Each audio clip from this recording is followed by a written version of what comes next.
हम रोल के माध्यम से बता रहे हैं, मतलब गरीब के हम अपना कर्ज मांगने गया जी और कर्ज देने में असमर्थ है जी जी। मैं उसको प्रताड़ित किया जी। और वो बुढ़ा बैठ कर देख रहा था। अच्छा उसे सीरियलिटी में ले लिया। अच्छा। और इतने में हुआ क्या, उठाया लट और 12 लट तान करके मैंने 70 हुए फटाक से लोगों ने दौड़ा, भाई क्या हो रहा। सभी दर्शकों को नमस्कार। जैसे कि आप लोग देख रहे हैं, आप लोगों के सामने जो सुंदर सी छवि दिख रही है, बहुत ही गजब, बहुत ही दिग्गज खलनायक हैं। और जब स्टेज पर आ जाते हैं तो समझ चलिए चारों तरफ सन्नाटा छा जाता है।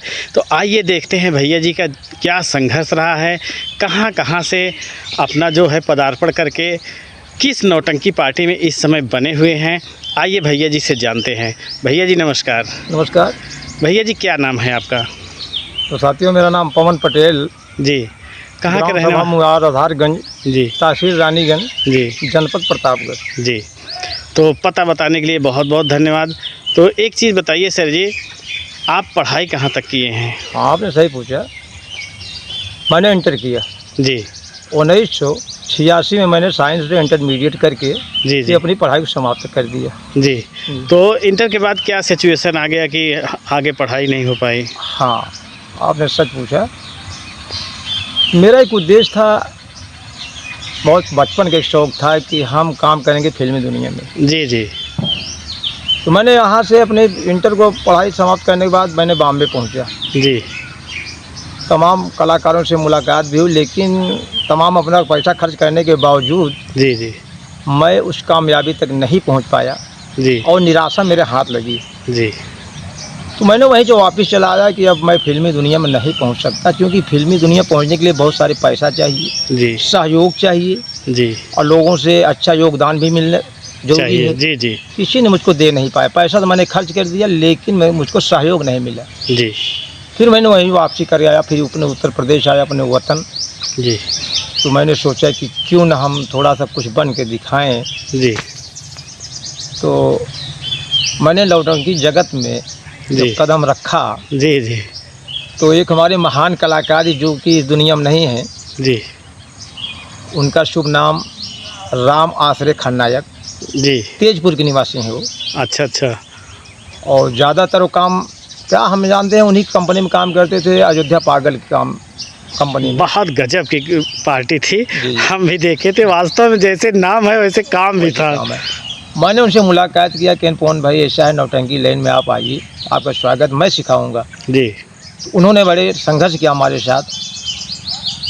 एक बार, दो बार, तीन बार करते करते करते करते हमने उनके साथ काम, उनके साइड में भी काम किया। जी। तब यूट्यूब का ज़माना भी नहीं था। तो इसी तरीके से हमारा संगीत लाइन में आने का ले जाने वाले राम आश्रय जी हैं। आज दुनिया में तो नहीं है, लेकिन मैं उनका नाम लेता हूँ गुरु के रूप में जरूर। जी।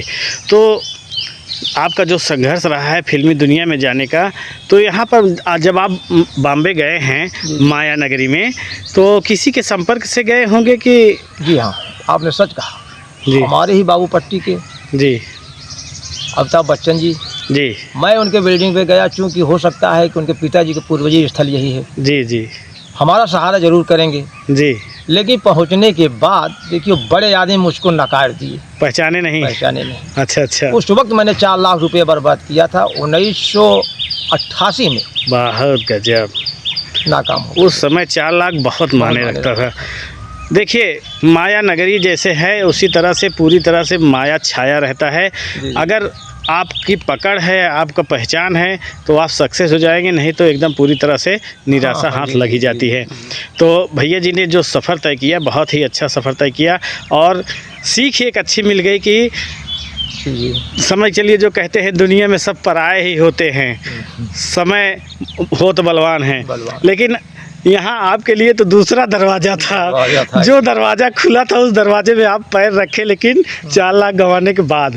तो सर जी एक चीज़ बताइए, हम सुने हैं कि आप जो है रायबरेली की कई नौटंकियों में आप काम करते हैं। हाँ। कौन कौन सी नौटंकी पार्टी में काम कर चुके हैं सर जी रायबरेली के? एक मुरली मास्टर थे। जी जी। जो कि अमेठी के रहने वाले थे। जी। आज के कम से कम 15 साल पहले। जी जी। मैं उस कंपनी में काफ़ी दिन रहा। जी। तब यूट्यूब ज़माना नहीं था। हाँ। छोटी मोबाइल ज़्यादा कीपैड लोग प्रयोग करते थे। उसके बाद मैं खन्ना सिंह दरबार में पहुंचा। अच्छा, खन्ना सिंह चौहान जी।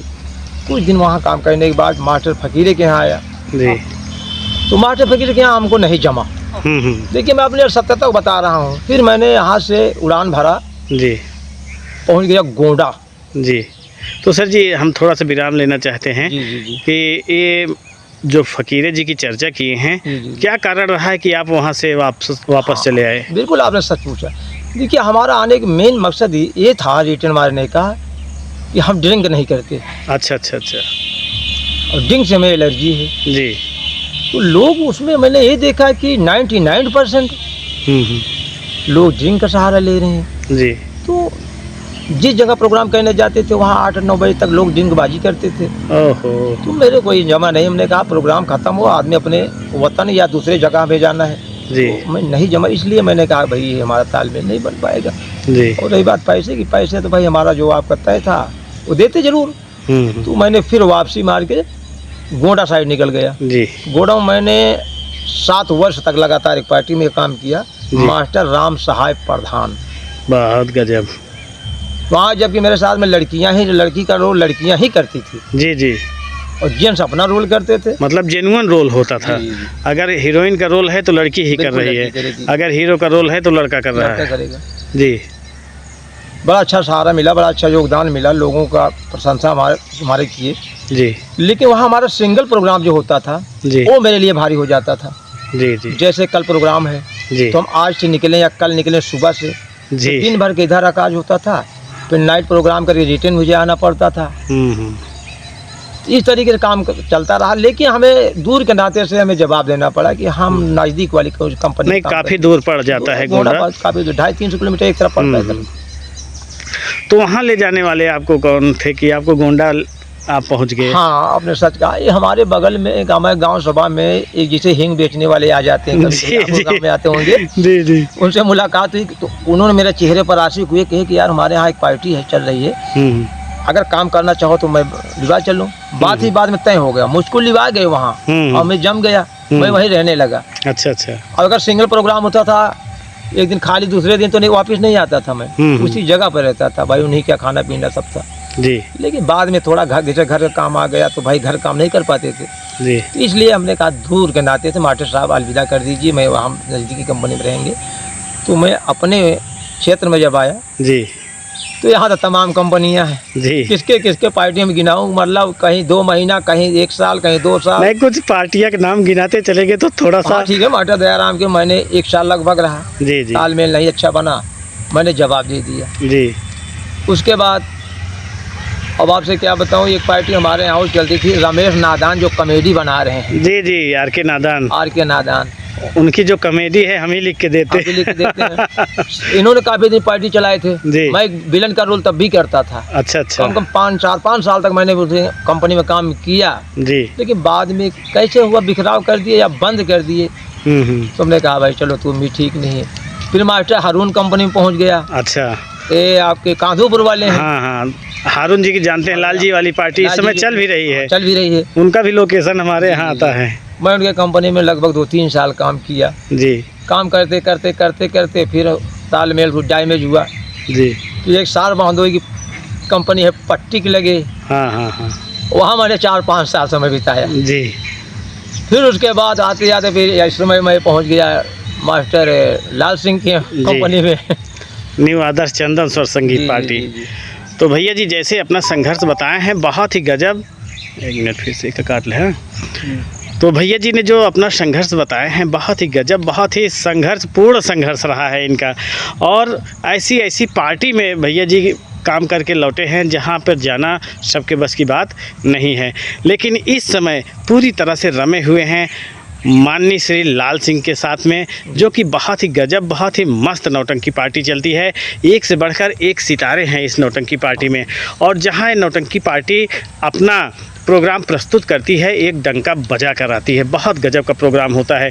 और भैया जी की जब खलनायकी का सीन आता है तब जान लीजिए पूरी तरह से एकदम जान बस जाती है उस नौटंकी पार्टी में।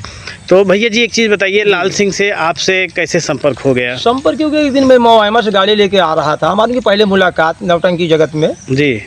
तो उन्हीं के चौराहे पे मैं पहुंचा चाय पीने के लिए, तो लाल सिंह में पहचानते थे। जी जी उन्होंने कहा भैया तो रुको जरा कुछ काम है। हमने कहा बताओ कि पार्टी में चला आया हूँ, जी जी आप मेरे यहाँ काम करिए। जी। उन्होंने कहा भाई देखो हम तब जब मानेंगे जब एक दिन हमारा प्रोग्राम आप करवा लीजिए और आप देख लीजिए मेरे अंदर क्या क्वालिफिकेशन है या नहीं है। हाँ भाई। और हमारा प्रोग्राम पब्लिक को जमता है नहीं जमता है जी। अगर जमेगा तब हम अपनी नाइट की बात करेंगे। जी जी। तो उन्होंने मौका दिया मुझे जी। मैंने गया उनके केम 2 प्रोग्राम दिया। पैसे की कोई बात नहीं थी। फिर पब्लिक ने लाइक किया। जी। लेकिन भाई ऐसा है हमारे कंपनी में काम करो तुम, पैसा आपको जितना मांगोगे देंगे हम। फिलहाल हमारा पैसा ऐसा बराबर देते हैं। आज 4 साल 4था साल मेरा लग रहा है इसमें।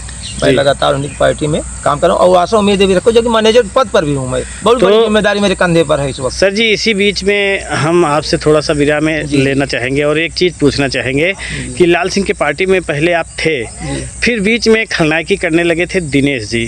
हाँ जी ना जी जी। तो फिर आप आगे मतलब कैसे क्या हुआ कि आप बीच में थोड़ा सा विराम कर दिए थे? हाँ आपने हकीकत पूछा। ऐसा था लाल सिंह से हमारा कुछ पैसे की बात थी। जी जी। जैसे अगर हमारा 1000 रुपये नाइट तय है जी जी तो हमारे ही जूनियर जी ये दिनेश जो है हमारे जूनियर इन्होंने ज़बरदस्ती भाई मैं ये कैमरे के सामने प्रत्यक्ष बोल रहा हूँ जी। मैं गिर के आज तक गुलामी नहीं किया। इन्होंने कम नाइट पे जा करके लाल सिंह से बात किए कि हम 800 पे काम करेंगे आपके यहाँ। उसी जगह पर लाल सिंह ने थोड़ा सा मुझको धोखा दिए। अच्छा अच्छा। तो मैंने बाहर आ गया जी। जो मैंने बाहर गया हमें कोई इतराज नहीं, चूँकि मैं तो एक्टर हूँ, मैं दावा करता हूँ मैं वो एक्टर कलाकार हूँ कि यहाँ से लेकर रायबरेली तक मुझे मांग मेरी होती है। जी जी। 16 रुपये का 18 रुपये नाइट तक। जी जी। थोड़ा सा हमें कष्ट हुआ किसी को धोखा देना। फिर बाद में क्या उन लोगों से बात हुआ, उनको हटा दिए या हट गए। जी जी। फिर मुझको बुलाया गया। मैंने लाल से कहा देखिए मास्टर साहब एक बार मेरे साथ धोखा कर चुके हो, दोबारा ऐसे प्रक्रिया मत अपनाना। जी जी। कि नहीं से जो हुआ गलती अब ऐसा नहीं होगा। और मैं उनके यहाँ कंपनी में काम भी कर रहा हूँ और इतनी बड़ी जिम्मेदारी एक मैनेजर के पद पर। जी जी। अब हमें क्या निभाना है, कलाकारों को कहाँ से लाना है, कहाँ खर्च देना है, कहाँ किसके पास घट रहा है, पूरा वाहन मैं करता हूँ। बहुत गजब। तो इस समय भैया जी मैनेजर के पद में हैं लाल सिंह के नौटंकी पार्टी में और मैनेज करना भी बहुत बड़ी बात होती है। और एक नहीं बल्कि 18-19 लोग रहते हैं। सभी का जो है नाश्ता पानी से लेकर मतलब पूरा खर्च बर्च सब चीज़ देखना पड़ता है। तो भैया जी इस समय आप डबल जो है जिम्मेदारी में चल रहे हैं। एक पात्रता की जिम्मेदारी है और एक मैनेजर की जिम्मेदारी है। तो एक चीज़ बताइए, जैसे अभी हाल ताज में हमने सुना था कि आप कृष्णभान सिंह के नौटंकी पार्टी में भी गए थे। देखो ऐसा है कभी बुलाने पर। जी जी। जैसे आपको बुला लिया। जी जी। तो भाई किसी कलाकार फंस रहा है तो आप जाके करा देते हैं, ऐसे कोई बात नहीं। लेकिन हम ज़्यादातर रेगुलर ही नहीं किसी काम में 2-4 रात किसी की पार्टी में काम करने के लिए उद्देश्य में नहीं गया। जी। तो आपका जो नौटंकी सफ़र रहा है बहुत ही गजब, बहुत ही मस्त रहा है। तो सर जी एक चीज़ बताइए, क्या ऐसा वाकया आया है आपके साथ कि कहीं आप खलनायकी के रोब में हैं और गरीब आदमी को सता रहे हैं, पब्लिक से कोई आवाज़ आई है, कोई लाठी डंडा लेकर खड़े रहा है? तब कोई एक जगह का वाकया बता दीजिए सर। अरे हमारे इसी मास्टर लाल सिंह कंपनी में जी जी हमारा प्रोग्राम पट्टी साइड चल रहा था। जी जी। शायद जी हम अपने को सतर्क न होते जी तो वो लाठी मेरे सर पे पड़ती। क्या हुआ था सर जी? मतलब जैसे हम रोल के माध्यम से बता रहे हैं, मतलब गरीब के यहाँ मैं अपना कर्ज मांगने गया जी और कर्ज देने में असमर्थ है जी जी। मैं उसको प्रताड़ित किया जी और वो बुढ़ा बैठ कर देख रहा था। अच्छा। उसे सीरियलिटी में ले लिया। अच्छा। और इतने में हुआ क्या, उठाया लट और 12 लट तान करके मैंने 70 हुआ फटाक से। लोगों ने दौड़ा भाई क्या हो रहा है क्या हो रहा है। तो ये अब बैठिए दादा बैठिए दादा। अरे कैन कितना बड़ा जमींदार है, कितना बड़ा क्या है, मुझसे पैसा ले। तो पब्लिक ने उनको डीलिंग किया कि नहीं दादा ये रोल है, काल्पनिक कहानियाँ हैं। जी जी। तो इस तरह कई जगह से बच गए मेरे भाई। कहीं एक बार तो चेका उठा के मारना चाहता था, लोगों ने पकड़ लिया। अच्छा अच्छा। तो देखिए जहाँ पर ऐसा दिखता है तो समझ चलिए कलाकार बहुत ही उम्दा क्वालिटी के होते हैं, तभी जो है लोगों के दिल में बस जाते हैं। तो आपके अंदर जो क्रिएटिविटी है, जो काम करने का तरीका है लोगों में जज्बा पैदा कर देता है। और हम भी आपका जो है संगीत एक बार नहीं बल्कि कई बार देखे हैं, वास्तव में बहुत मज़ा आ जाता है जब आपका सीन आता है। तो भैया जी एक चीज़ बताइए, जैसे अब नौटंकी इस समय नहीं है, जी जी, अगर नौटंकी नहीं रहती है तब आप क्या करते हैं? हाँ आपने सही पूछा। जी देखिए हम कृषक आदमी हैं, जी जी कृषि का काम अपने यहाँ है, जैसे 2-4 बीघे जो भी है, जी जी अब उसको देख रेख करना, जी खाद डालना, धान लगवाना, मजदूरी देना, जिस जो मजदूर लगे हैं, जी जी क्योंकि बच्चे मेरे 3 हैं वो बाहर रहते हैं, मैंने उनको संगीत की दुनिया में नहीं लाना चाहता। नहीं चाहिए भी नहीं। कि आप मैं कर रहा हूँ तो आप लोग मत करिए, अपना रोजी रोटी लगाओ, कहीं कमाओ, सब कुछ सिस्टम बनाओ, जी क्योंकि मैं फंसा हूँ तो मुझको रहने दीजिए। जी और रही बात ही कि अपना कमा रहे हैं वो लोग, हम तो अब संगीत में बस खेती बाड़ी में मतलब है। बाड़ी में, जी। तो कितने बच्चे हैं सर जी? बच्चे हमारे 3 लड़का हैं, 3 लड़की हैं। जी शादी लगभग सबको हो चुकी है, आखिरी लड़का मेरा बाकी है, जी जो कि मैकेनिकल डाई इंजीनियर है, अभी कर नहीं रहा है, अपने जी। मन मुताबिक लड़की को खोज रखा है, अच्छा अच्छा वो करेगा उसी लड़की के साथ में। हमने कहा ठीक है, नवंबर चलिए ठीक है सर जी, कम से कम अपने हिसाब से तो हाँ। कभी आप लोगों की तो जिम्मेदारी नहीं रह गई है। भाई ठीक है, लेकिन जब शादी करिएगा तो हम लोगों को निमंत्रण अरे जरूर जरूर दीजिए देंगे आप लोग। और अपनी पार्टी को भी लेकर चलिएगा। नहीं, ठीक है। तो सर जी से जानकारी लिए बहुत अच्छा लगा। सर जी का जो बोल भाषा है बहुत ही मधुर, बहुत ही मृदुभाषी है। और आप लोगों के पास जो नंबर दिख रहा है इस स्क्रीन पर, आप अगर बात करना चाहते हैं तो सर जी से बात भी कर सकते हैं किसी भी समय। अगर सर जी खाली रहते हैं तो आप लोगों से बात ज़रूर हो जाएगी। तो इसी के साथ लेते हैं विदा, मिलते हैं किसी अगले शख्स के साथ, तब तक के लिए नमस्कार सर। नमस्कार।